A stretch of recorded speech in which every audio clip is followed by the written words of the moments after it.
Eu não sei se você já percebeu, mas há um instante nas Escrituras que eu acredito que Jesus está contando de um jeito diferente a história de Natal, ou do Natal. Na história não há espaço para presépio, magos vindos do Oriente, pastores que foram ou receberam o anúncio dos anjos. Ele conta de uma forma diferente, mas se você observar, ele está mostrando o propósito do seu nascimento, ou o porquê ele veio ao mundo. Na verdade, esta parábola recebe um outro nome, é a parábola dos lavradores maus. Mas, escute, Lucas capítulo 20, versos de 9 a 16, assim está escrito: Em seguida Jesus se voltou para o povo e contou a seguinte parábola: Um homem plantou um vinhedo e o arrendou a alguns lavradores. Depois partiu para um lugar distante, onde passou um longo tempo. Na época da colheita da uva, enviou um de seus servos para receber sua parte da produção. Os lavradores atacaram o servo, o espancaram e o mandaram de volta de mãos vazias. Então, o dono da propriedade enviou o outro servo, mas eles também o insultaram, o espancaram e o mandaram de volta de mãos vazias. Enviou ainda um terceiro, e eles o feriram e o expulsaram do vinhedo. Que farei? Disse o dono do vinhedo. Já sei, enviarei meu filho amado, certamente eles o respeitarão. No entanto, quando os lavradores viram o filho, disseram uns aos outros: Aí vem o herdeiro da propriedade, vamos matá-lo e tomar posse desta terra. Então o arrastaram para fora do vinhedo e o mataram. O que vocês acham que o dono do vinhedo fará com eles? Perguntou Jesus. Ele virá, matará os lavradores e arrendará o vinhedo a outros. Que isso jamais aconteça, disseram os que o ouviam. Eu não sei o que esta história suscita no seu coração, mas assim que li, sabe qual foi o sentimento que tive? Foi, na verdade, um reconhecimento de que nós não somos os donos de Deus, irmãos. Nós não somos. Sabe, esse templo, a liturgia, o credo, nós não somos proprietários de Deus. E isso precisa ficar muito claro. Aliás, esse texto, quando trabalha e usa a imagem da vinha, e Jesus conta essa história, é importante. Aliás, sempre que você estiver lendo a Bíblia e encontrar uma parábola, pergunte ao texto: por que Jesus contou essa história? Se eu perguntar, a resposta está no versículo de número 2. Os judeus, os mestres, os sacerdotes estão em torno de Jesus e perguntam ao Senhor: com que autoridade você faz essas coisas? Quem lhe deu esse direito? E se você me perguntar por que dessas perguntas, você vai precisar voltar um pouco mais. No capítulo anterior, Jesus ele purifica o templo. É aquele momento em que ele entra no templo e ele se move entre aquela gente, e ele vira as mesas dos cambistas, e ele denuncia claramente que o templo havia se transformado em um covil de ladrões. Aquela gente, os sacerdotes especialmente, que lucravam com a venda e com aquele comércio, no dia seguinte, conversam com Jesus e fazem esta pergunta. É como se eles estivessem dizendo a Jesus que o direito de negociar, o direito de determinar o que deve ou não deve ser feito no templo, pertencia a eles e não a Jesus. Por isso, toda a história que eu li, ela foi construída ou foi dita por Jesus a partir daí. E notem, quando Jesus ele fala de uma vinha, a imagem da vinha não foi escolhida sem qualquer referência histórica, cultural, teológica. Qualquer um que já tenha lido com cuidado o Antigo Testamento vai lembrar que por diversas vezes uma vinha é símbolo do próprio povo de Deus, do povo de Israel. Só um exemplo, somente um entre muitos. Em Isaías capítulo 5, versículo 7, está escrito assim: porque a vinha do Senhor dos Exércitos é a casa de Israel. Com isso em mente, então, a gente abre a parábola. E a primeira coisa que eu observo é que os papéis em relação à vinha são definidos claramente já no começo da parábola. Versículo de número 9.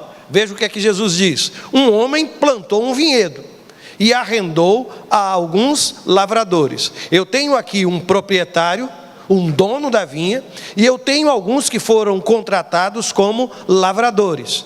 E é tão interessante isso, irmãos, porque ao longo da história contada por Jesus, esse direito de propriedade, ele se torna ainda mais claro. Se você estiver com a Bíblia aberta, você vai ver lá no versículo 11. Jesus está contando a parábola, e aí ele fala da figura do dono da propriedade. Continue com os olhos atentos e identifique o que está escrito no verso 13 e no verso 15. Ali está escrito assim: o dono do vinhedo. Vou mais longe, irmãos. Percebeu? Será que você percebeu que o drama dessa história, o momento mais dramático dessa história, tem a ver com o direito de propriedade? Quando se aproxima da vinha e daqueles lavradores aquele que era o filho do proprietário, aqueles lavradores dizem o seguinte: aí vem o herdeiro da propriedade, vamos matá-lo e o que? Tomar posse desta terra.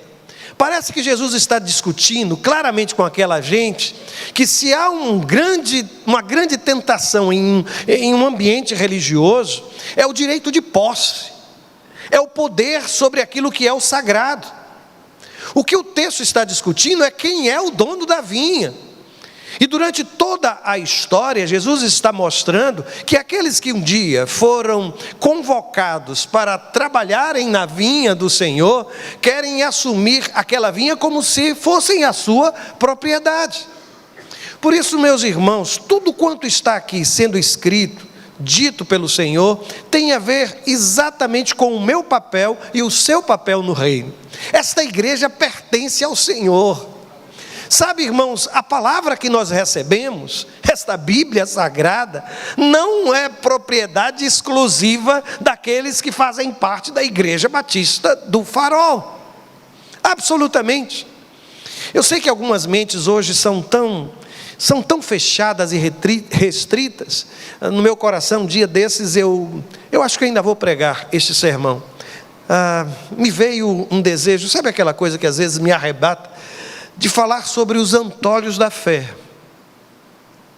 Eu ainda vou falar sobre isso. Sabe o que é os antolhos? Aquela coisa que os animais, para poder caminhar, não podem olhar para os lados, sabe? Eu vou repetir: Deus não é a nossa propriedade, Deus não nos pertence, e a gente precisa ter clareza ao tratar tal questão. Mas esse texto também me mostra, sabe, irmãos, que às vezes a gente olha para a forma como uma coisa religiosa é conduzida, tanta gente se valendo do título de pastor, tanta gente transformando templos religiosos em empresas, em negócio. Eu me lembro que disse aqui, o que fiquei assustado há um tempo atrás, de alguém que estava passando o ponto.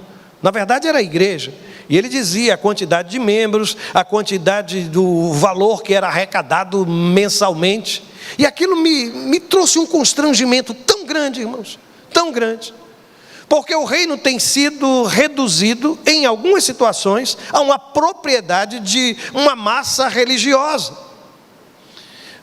É nessas horas que a gente fica se perguntando, mas como pode algo assim acontecer? Deixe-me também lhe dizer, sabem, essa parábola me mostrou que a liberdade com a qual Deus nos deixa agir não significa abandono, não significa que Ele nos deixou sem qualquer referência, ou mesmo sem qualquer possibilidade de um dia termos de prestar contas. Talvez um dos livros mais singelos que eu já li foi O Pequeno Príncipe. É provável que você tenha lido também. Mas há um instante em que ele diz que eu e você, nós nos tornamos responsáveis por aquilo que nós cativamos. E eu acho isso tão importante. Sabem, porque às vezes a gente pensa que cativar, que amar, que ter carinho por alguém, não traz consigo a responsabilidade. E de uma forma tão pura, uma forma tão ingênua, o texto do livro está dizendo claramente isso, que eu não posso afastar a dimensão da responsabilidade, nem no amor, nos relacionamentos, nem na nossa vida espiritual, nem no cultivo da espiritualidade. E aí no versículo 10, Jesus diz assim, que na época da colheita da uva, ele enviou um de seus servos para receber sua parte da produção. Vai acontecer, em algum momento, nós todos estaremos diante do Senhor para prestar contas dos dons que recebemos, da vida que Ele nos concedeu, da possibilidade de influenciar pessoas, da diferença que nós provocamos ou trouxemos para a sociedade à nossa volta, da forma como educamos os nossos filhos, da forma como agradecemos por aquilo que recebemos dele. Isso não deve me assustar ou lhe assustar. Porque viver esta vida sem a dimensão de responsabilidade é um desperdício, irmãos. É um desperdício. É por isso que no texto, aquele homem que plantou o vinhedo, plantou a vinha, ele se afasta, e diz o texto sagrado que depois de muito tempo, às vezes a gente pensa que a gente está sozinho, porque Deus nos deixa ser quem somos, assumindo a responsabilidade pelos meus atos e os seus atos, as minhas decisões e as suas decisões. Eu sou daquelas pessoas que hoje, praticamente todos os dias, eu tenho uma outra oração, sabe, Aurélia? É que o Senhor volte. A minha oração quase sempre tem sido essa. Eu estou, sabe, irmãos, ansiosamente esperando a volta do meu Senhor. Ansiosamente esperando. Mas, na época certa, no tempo certo, no tempo da colheita, aí diz o texto sagrado que ele enviou um dos seus servos para receber a sua parte da produção. E aqui, como eu disse no início, que Jesus está contando de uma forma diferente aquilo que foi o Natal, o seu nascimento, o porquê ele veio a este mundo. Eu quero só deixar bem claro que a vinda de Jesus é fruto do amor paciente de Deus. Do amor paciente de Deus. Aliás, retire do amor a dimensão da paciência, retire do amor esta capacidade de superar juntos problemas, que toda e qualquer relação será potencialmente conflitiva, será marcada por muitos e muitos problemas e dificuldades, meus irmãos. E eu não sei se você se recorda, diz o texto sagrado que ele manda um primeiro grupo, não é? Ele manda um primeiro servo. E o que acontece nesse primeiro momento é que, chegando aquele servo para fazer exatamente isso, buscar a sua parte da produção, a Bíblia vai me dizer no versículo 10 que os lavradores atacaram o servo, o espancaram e o mandaram de volta de mãos vazias. Aí o que é que Deus faz? Na parábola, o dono da vinha, diz o texto sagrado, que ele manda um segundo servo. E esse segundo servo é recebido da mesma forma, com a mesma violência pelos lavradores. Eles também o insultaram, o espancaram e o mandaram de volta de mãos vazias. Percebe que a violência cresceu no segundo momento?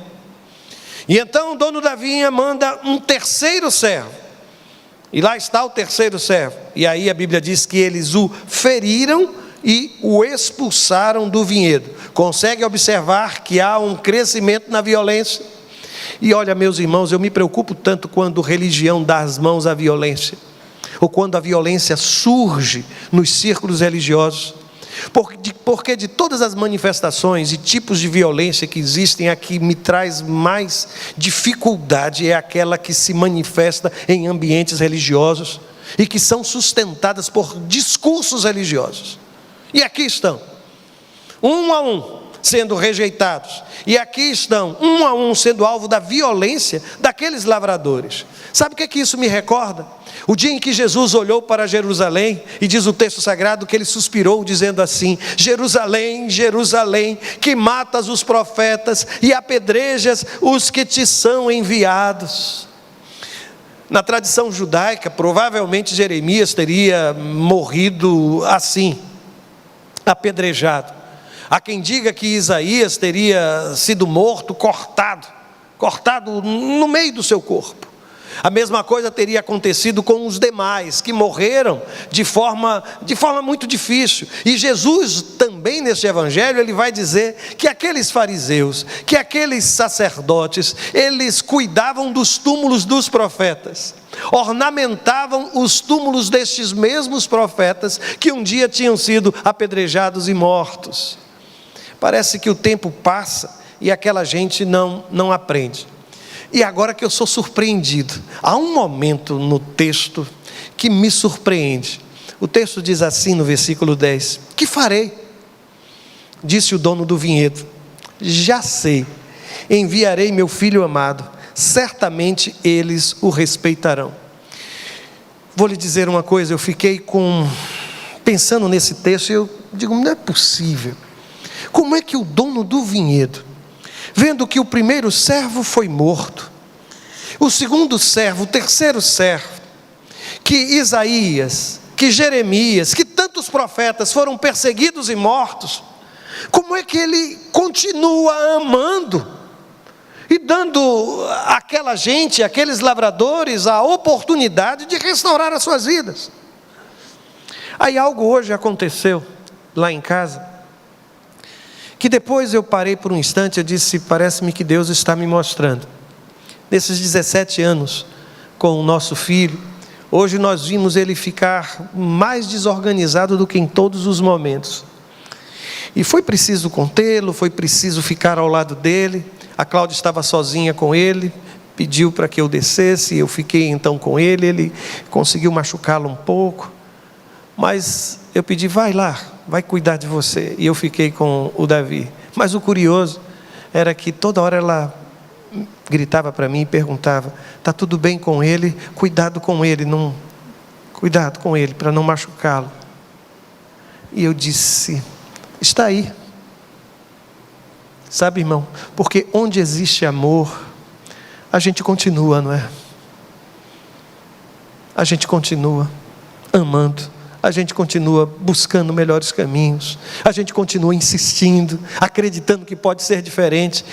Foi nesse momento que uma luz brilhou sobre esse versículo 10 e me mostrou que o que está por trás de tudo isso é esse amor paciente de Deus para comigo e com você.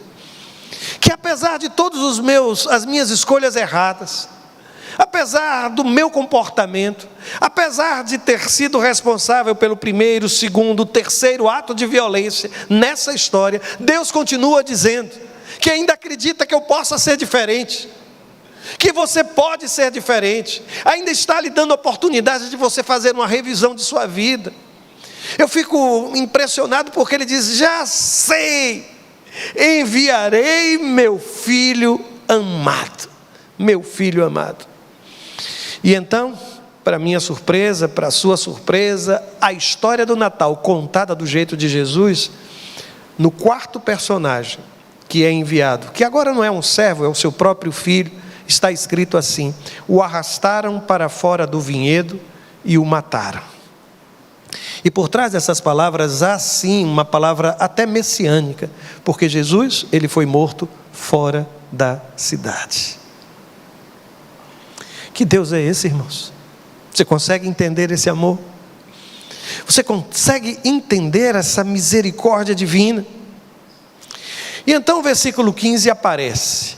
E Jesus, cercado por aquela gente que lhe pergunta pela sua autoridade, que direito ele tem de fazer o que fez no templo, no pátio do templo. Jesus olha para aquela gente e pergunta, o que vocês acham que o dono do vinhedo fará com eles? O que é que vocês acham? E aí o texto sagrado diz que o próprio Senhor responde. E ele diz, ele virá, matará os lavradores e arrendará o vinhedo a outros. Isso aqui, irmãos, é a abertura do reino para o mundo gentílico. Lembra-se daquela história que Jesus veio para o que eram os seus o rejeitaram, e aí todos que receberam, deu a esses o poder, o direito de serem chamados filhos de Deus, a saber, aqueles que creem em seu nome. É isso que está por trás desse momento. Jesus está dizendo, olha, diante de tanta rejeição, abre-se agora uma porta, uma janela, e aqueles que não são judeus vão... Aí acontece um suspiro, irmãos. Versículo 16. Aquela gente aqueles sacerdotes, viram-se um para o outro e dizem: olha, que isso jamais aconteça, disseram os que o ouviram. Eu fico impressionado porque ninguém disse isso, ninguém reprovou o comportamento dos lavradores, nem mesmo quando eles agiram com violência no primeiro momento, no segundo momento, no terceiro momento, e quando o filho do proprietário da vinha foi morto. Ninguém naquele lugar suspirou, absolutamente. É impressionante isso, sabe, irmãos? E aí o texto me diz, vejam só, versículo de número 19. Os mestres da lei e os principais sacerdotes queriam prender Jesus ali mesmo, pois perceberam que eles eram os lavradores maus a que Jesus se referia. Vem cá, deixa eu lhe perguntar. Se porventura você estivesse ali, estivesse chegado a essa percepção, qual seria a sua atitude? Você percebeu que no momento em que eles percebem que eles fazem parte da história, eles querem repetir a mesma atitude dos lavradores da vinha?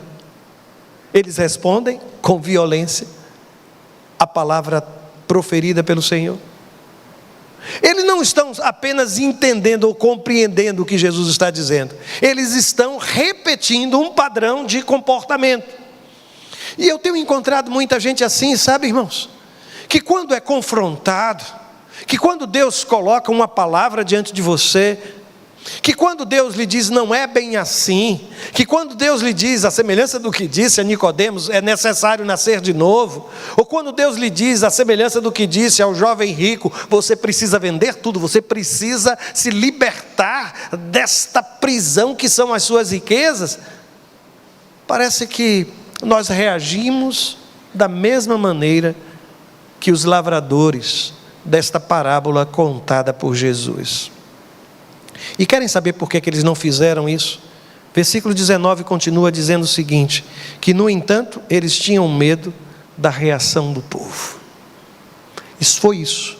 O freio, a violência daqueles homens naquele momento, foi tão somente o fato de que as pessoas estavam de alguma forma apoiando as atitudes de Jesus. Eu até fico pensando, sabe, irmãos, que entre os judeus, muitos que iam para as festas e viam aquelas bancas, aquelas mesas, a venda de animais, aqueles que viam as moedas sendo trocadas e que sabiam, sabe, da corrupção que estava por trás de tudo aquilo, deviam entrar naquele templo com o coração apertado, e quem sabe diziam aos outros, alguém precisa fazer alguma coisa, não é possível esse estado de coisas, não é possível que tudo permaneça desse jeito.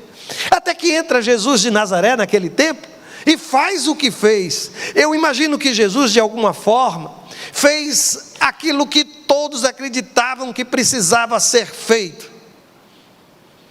mas que não tinham como lutar contra a estrutura religiosa do judaísmo no primeiro século. Eu não sei como é que você reage quando alguém lhe diz que você está errado. Eu não sei como você reage quando você é confrontado. Aliás, eu me recordo que já em alguns momentos, sentado conversando com alguém, aconselhando, eu me lembro de ter olhado para alguns e ter dito assim, eu não sei a quantas pessoas você daria o direito de estar lhe dizendo o que eu estou agora dizendo a você. Mas hoje eu vim aqui para lhe dizer exatamente isso, que o Natal não é somente presépio, sabe, irmãos, com aqueles animais tão comportados. Já percebeu os animais do presépio? Eles são muito comportados, irmãos, eles não têm cheiro de animal, não tem, aquela estrebaria não tem cheiro de estrebaria, é tudo tão artificialmente colocado que a gente se encanta. O desejo, talvez, de uma mãe é dizer, se eu tivesse um filho, eu colocaria também nesse lugar. Eu procuraria uma estrebaria e colocaria meu filho numa manjedoura. Sabe, na história contada por Jesus, não aparecem os magos trazendo ouro, incenso e mirra. Na história contada por Jesus, os anjos não estão cantando nos céus. Mas algumas coisas são exatamente iguais. Primeiro, porque na história de Jesus e nas histórias da infância de Jesus, o relato do Natal contado nos evangelhos, todos eles trazem uma palavra. Não esqueça essa palavra: oportunidade. Quando Jesus nasce, a Bíblia diz que a luz resplandeceu nas trevas.